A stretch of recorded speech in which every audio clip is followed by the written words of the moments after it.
Bonjour les amis, bienvenue pour cette vidéo. Je vous propose aujourd'hui un format un petit peu différent. On va regarder un texte, on va regarder Jérémie chapitre 21 et on va passer un petit peu au fur et à mesure à travers ce texte et voir ce qui est écrit, et je vous donnerai donc mes commentaires et mes interprétations tout au long de la lecture de ce texte.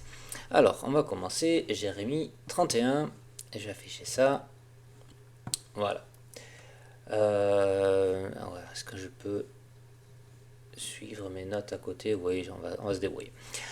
En ce temps-là, dit l'Éternel, je serai le Dieu de toutes les familles d'Israël et ils seront mon peuple. La conversion d'Israël, donc, c'est tous vont reconnaître que Jésus est le Messie. Il y a donc toutes les familles de la maison d'Israël qui seront converties. Autant nous, notre élection, donc l'élection des élus de l'Église, c'est donc une élection qui est éparpillée, c'est quelques personnes choisies dans les nations, quelques personnes choisies dans les différentes familles, de différentes langues, différentes tribus, on est un petit peu de partout, mais pas forcément très nombreux, alors que l'élection d'Israël, c'est tout le peuple. Alors, verset 2, ainsi par l'Éternel, il a trouvé grâce dans le désert le peuple de ceux qui ont échappé au glaive. Israël marche vers son lieu de repos. Après toutes ces épreuves, Israël doit encore entrer dans le repos. L'Épître aux Hébreux nous appelle que le repos de Josué n'est pas encore le repos définitif. Verset 3, de loin l'Éternel se montre à moi, je t'aime d'un amour éternel. Dieu se montre de loin parce qu'aujourd'hui, Dieu ne se montre pas de près à Israël. Israël n'a pas cette relation personnelle avec Jésus comme l'Église. Ils sont tenus encore un petit peu à l'écart. Dieu se montre quand même de loin, il se montre d'une certaine manière, parce que Dieu bénit Israël, il les protège, il leur donne les alliés nécessaires pour survivre. Ça fait déjà un petit moment que ça fonctionne comme ça. Il leur donne beaucoup de choses à Israël, et pourtant Israël ne connaît pas encore Jésus. Dieu se montre à eux, mais de loin. C'est pourquoi je te conserve ma bonté, je te rétablirai encore, tu seras rétabli, vierge d'Israël. Donc Israël sera rétabli dans sa relation avec Dieu. Mais il appelle ici la vierge d'Israël. Et cet Israël rétabli n'est pas cet Israël qui avait marché après les idoles. C'est une nouvelle Israël, une Israël vierge. Tu auras encore tes tambourins pour pâture. Un peu le texte, je vous laisserai. Voilà, on est ici. Tu auras encore tes tambourins pour pâture et tu sortiras au milieu des danses joyeuses. Tu planteras encore des vignes sur les montagnes de Samarie. Les planteurs planteront et cueilleront les fruits, car le jour vient où les gardes crieront sur la montagne d'Éphraïm. Levez-vous, montons à Sion vers l'Éternel notre Dieu, car ainsi parle l'Éternel. Poussez des cris de joie sur Jacob, éclatez d'allégresse à la tête des nations, élevez vos voix, chantez des louanges et dites, Éternel, délivre ton peuple, le reste d'Israël. Voici, je les ramène du pays du septentrion, je les rassemble des extrémités de la terre. Parmi eux sont l'aveugle et le boiteux, la femme enceinte et celle en travail. C'est une grande multitude qui revient ici. Ils viennent en pleurant, je les conduis au milieu de leurs supplications. Je les mène vers des torrents d'eau, par un chemin uni où ils ne chancellent pas, car je suis un père pour Israël, et Éphraïm est mon premier-né. Alors il y a deux manières de donner une interprétation à ce passage. Déjà, Dieu a ramené Israël de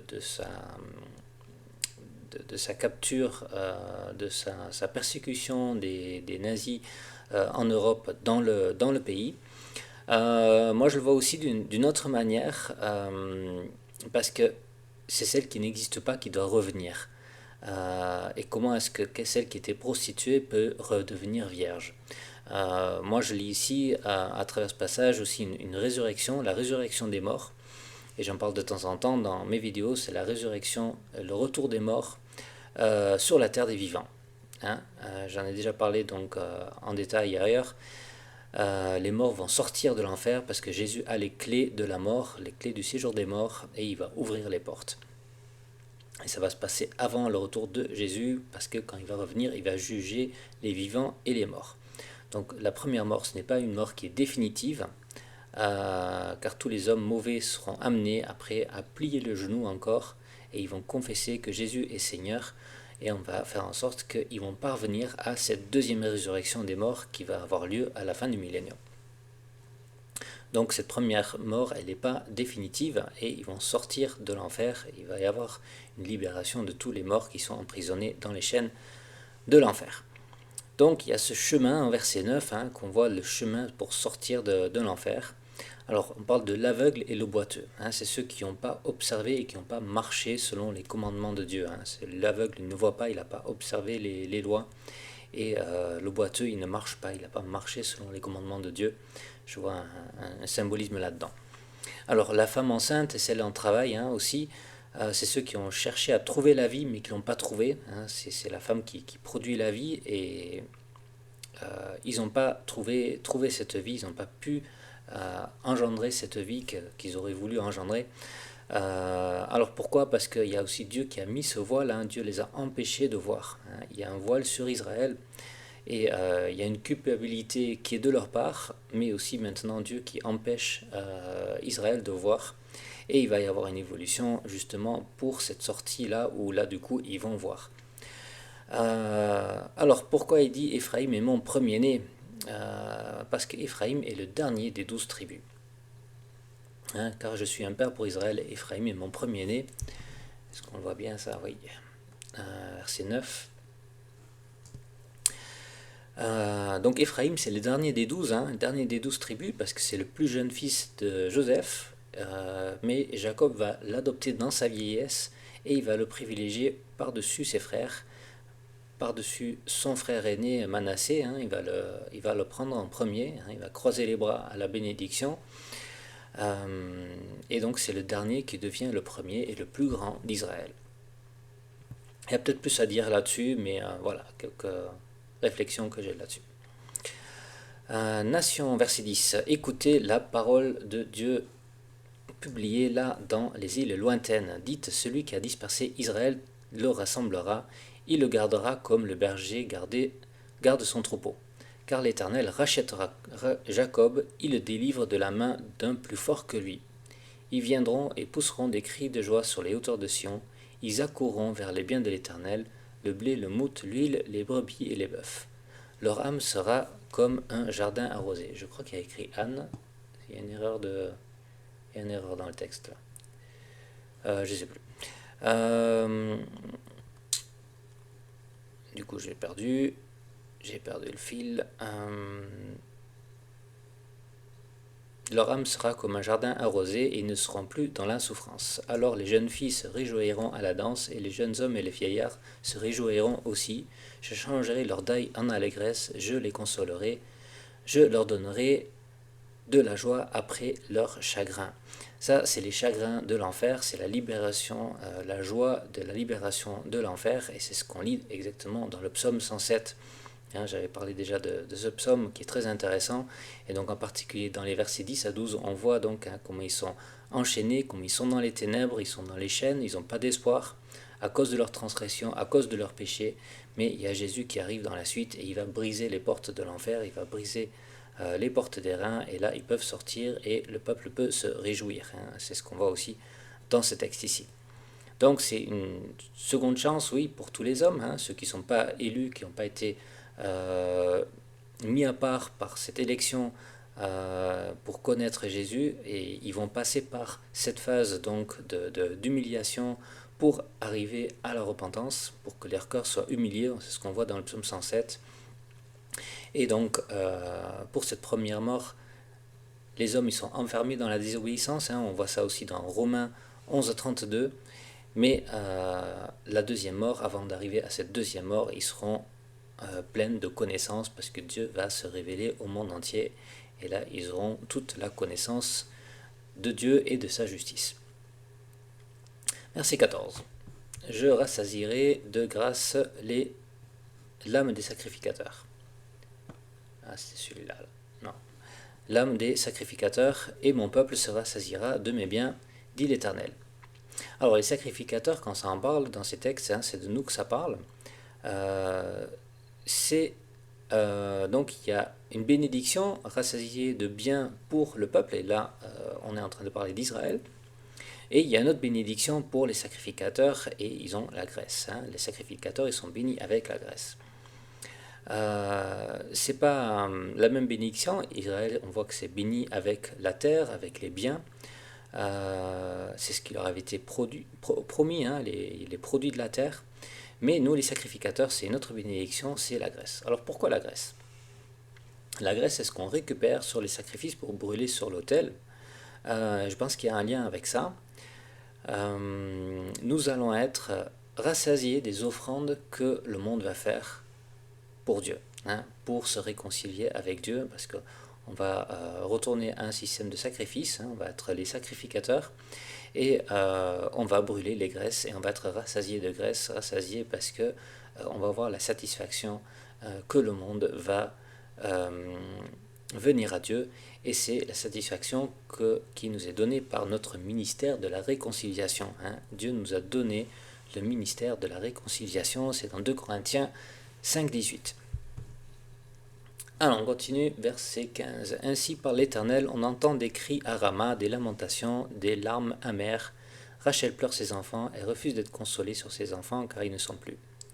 Ainsi par l'Éternel, retiens tes pleurs, retiens tes larmes de tes yeux, car il y aura un salaire pour tes œuvres, dit l'Éternel. Ils reviendront du pays de l'ennemi. Il y a de l'espérance pour ton avenir, dit l'Éternel, tes enfants reviendront dans leur territoire. Et pour tous ceux qui perdent des proches, des amis en Israël, parce qu'il y a quand même beaucoup de morts avec les guerres et les choses qui se sont passées là récemment, c'est quand même une formidable promesse de se dire, il y a une espérance pour ton avenir, une espérance parce qu'ils vont revenir du pays de l'ennemi, et ce pays de l'ennemi, c'est le pays de la mort. Alors je ne suis pas en train de dire que les enfants vont brûler en enfer, je pense que voilà, il y a des choses que je ne saisis pas bien là-dessus, mais en tout cas, ceux qui sont dans la mort, ils vont revenir. J'entends Éphraïm qui se lamente, tu m'as châtié, j'étais châtié comme un veau qui n'est pas dompté, fais-moi revenir et je reviendrai, car tu es l'Éternel mon Dieu. Après m'être détourné, j'éprouve du repentir. Et après avoir reconnu mes fautes, je frappe sur ma cuisse. Je suis honteux et confus.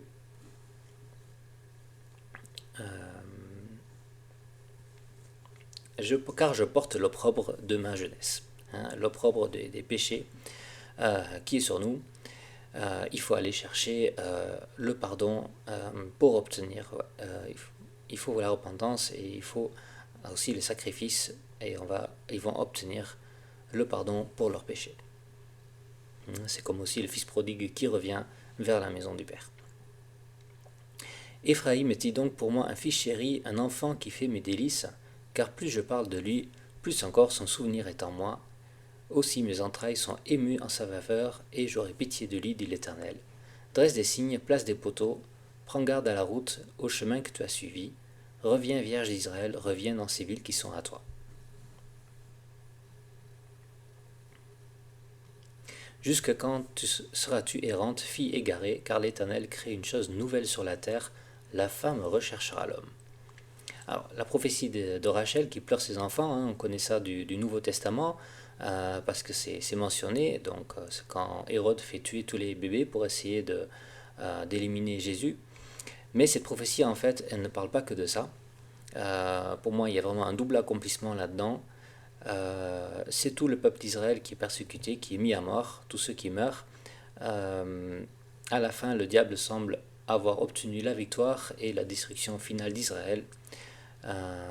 Mais dans sa condamnation, Israël, dans sa mort, Israël se retourne vers son Dieu.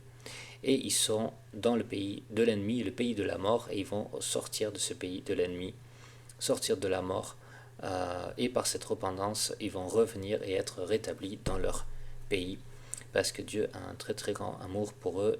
Il les appelle son peuple, il est ému de compassion en faveur de Éphraïm, et donc va revenir comme une vierge, une nouvelle Israël qui va revenir et prendre possession de cette promesse. Alors là, à la suite, on a cette phrase curieuse qui dit « Car l'Éternel crée une chose nouvelle sur la terre, la femme recherchera l'homme ». Alors, pour moi, le sens est très profond de ça, de cette phrase, c'est très intéressante.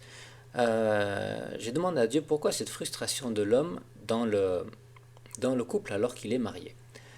Et Dieu m'avait montré ce verset. Euh, j'ai compris de ça que la relation l'homme et femme, entre l'homme et la femme est quelque chose. Est-ce que je l'ai bien affiché là? Parce que du coup je ne lis pas en même temps sur le texte à côté. Oui, ici. Voilà. Euh, la relation homme et femme est quelque chose d'inachevé en fait. Hein, c'est comme ça que je comprends. L'homme veut que la femme vienne vers lui, et je pense que de manière générale c'est vrai comme ça. Euh, et il faut que la relation homme et femme a été créée à l'image de Christ avec son épouse. Hein. Et Christ veut toujours aller vers son épouse, il va avoir son épouse auprès de lui, mais pour nous, épouses de Christ, c'est beaucoup moins naturel de faire cette démarche pour nous retrouver dans un temps d'intimité avec Christ. Donc, c'est pas aussi naturel pour nous et c'est quelque chose qui doit changer. Voilà, la création elle a été faite comme ça pour l'homme et la femme et tout ce qui a été créé a toujours été créé comme ça avec un but. Et voilà, il y a une union réelle aujourd'hui entre Christ et ceux qui lui appartiennent, mais cette union elle a encore quelque chose d'inachevé. Et il faut que l'épouse ait vraiment ce désir profond d'aller vers Jésus, d'être dans la présence de Jésus en intimité vraiment. Et quand ça va changer pour l'Église, avec Christ, ben, c'est aussi quelque chose qui va changer sur la terre entre la relation homme et femme.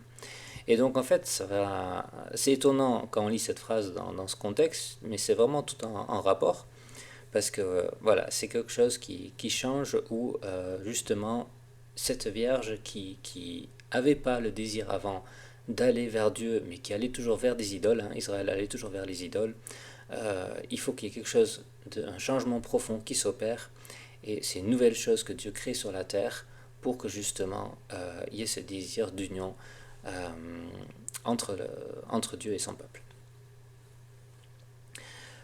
Euh, alors, c'est pas quelque chose qui va changer pour les relations hommes-femmes pour nous, parce que nous, on croit faire partie de la première résurrection, et ceux qui ont part à la première résurrection, c'est écrit dans les 4 évangiles qu'on ne va pas se marier et avoir des enfants comme les vivants, parce qu'on sera des êtres avec un corps spirituel. Hein, c'est un vrai corps, mais un corps spirituel qui sera différent.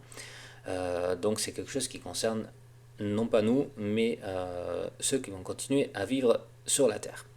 Parce que, oui, je le dis, il y a des gens qui vont continuer à vivre et qui vont encore se multiplier, et en particulier Éphraïm, en particulier Israël, parce qu'ils doivent encore se multiplier pour devenir nombreux, nombreux comme les étoiles de la mer et comme le sable sur le bord de la mer. C'est la promesse que Dieu avait faite à Abraham et qui sera, mais je pense, une des premières promesses donc de cette alliance déjà avec Abraham, mais qui sera accomplie donc vraiment tout à la fin. Verset 23. Ainsi parle l'Éternel des armées, le Dieu d'Israël. Voici encore ce que l'on dira dans le pays de Juda et dans ses villes, quand j'aurai ramené leurs captifs. Que l'Éternel te bénisse, demeure de la justice, dans la justice montagne sainte. Là s'établiront Juda et toutes ses villes, les laboureurs et ceux qui conduisent les troupeaux. Car je rafraîchirai l'âme altérée, je rassasirai toute âme languissante.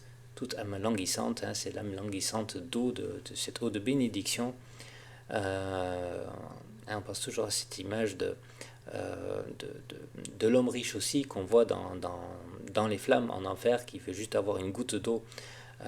C'est des âmes altérées, des âmes languissantes qui n'ont pas la présence de Dieu, la bénédiction de Dieu dans leur vie. Et ça, c'est quelque chose qui va être donné parce que Dieu il souhaite vraiment se réconcilier avec le monde. Et donc, sa maison est un endroit pour accueillir les nations, pour que les nations puissent être rafraîchies avec cette eau de bénédiction qui vient du trône de Dieu. Verset 26. Là-dessus, je me suis réveillé et j'ai regardé, mon sommeil m'avait été agréable. Alors, très curieux ce verset aussi, parce que quand on lit ça comme ça, on arrive là-dessus. C'est quoi ce verset 26? Alors, j'ai compté 16 mots en français, je ne sais pas si j'ai bien compté. En hébreu, il y en a 4. Et c'est souvent comme ça. En hébreu, on a réveillé, regardé, sommeil agréable. On essaye de faire des phrases avec ça.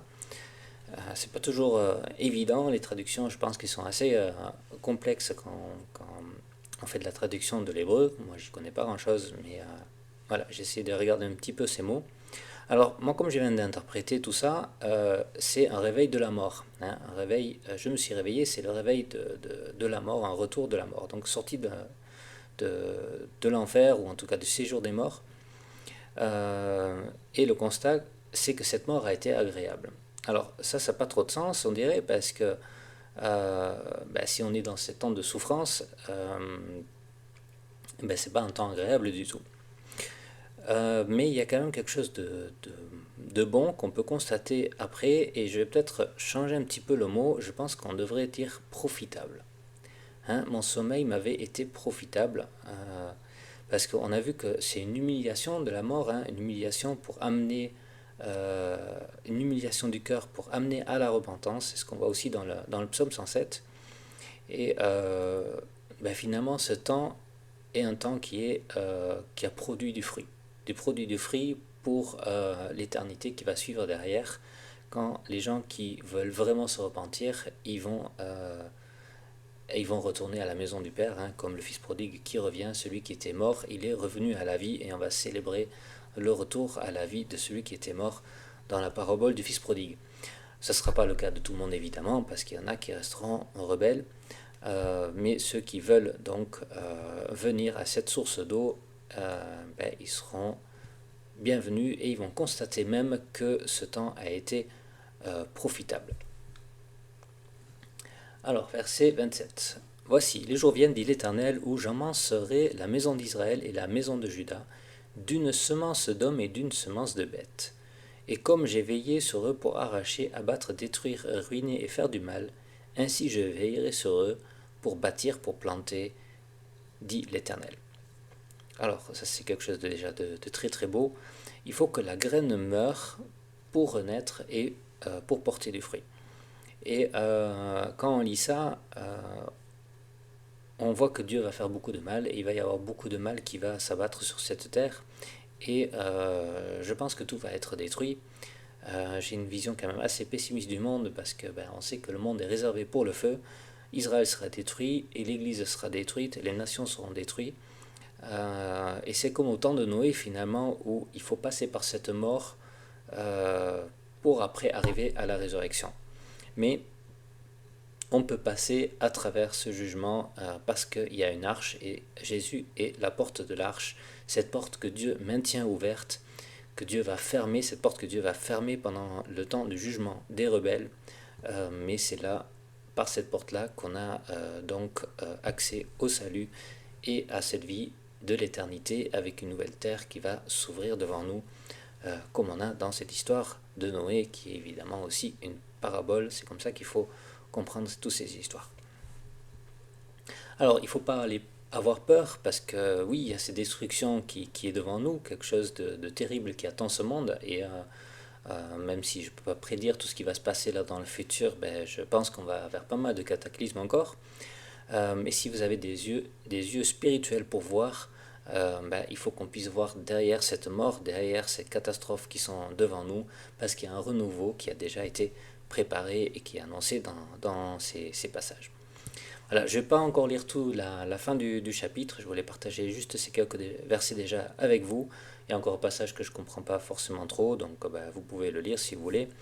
Je lirai juste les versets encore 33 à 34, parce que c'est des passages qu'on connaît bien. Voici l'alliance que je ferai avec la maison d'Israël. Après ces jours-là, dit l'Éternel, je mettrai ma loi au-dedans d'eux. C'est vraiment la transformation, cette chose nouvelle que Dieu va créer, qui a été dit tout à l'heure. Je l'écrirai dans leur cœur, un changement de cœur. Je serai leur Dieu et ils seront mon peuple. Celui-ci n'enseignera plus son prochain, ni celui-là son frère, en disant « Connaissez l'Éternel, car tous me connaîtront, depuis le plus petit jusqu'au plus grand, dit l'Éternel, car je pardonnerai leur iniquité et je ne me souviendrai plus de leur péché. » Voilà, c'est une très très belle promesse, et je vais vous laisser avec ces paroles. Que Dieu vous bénisse.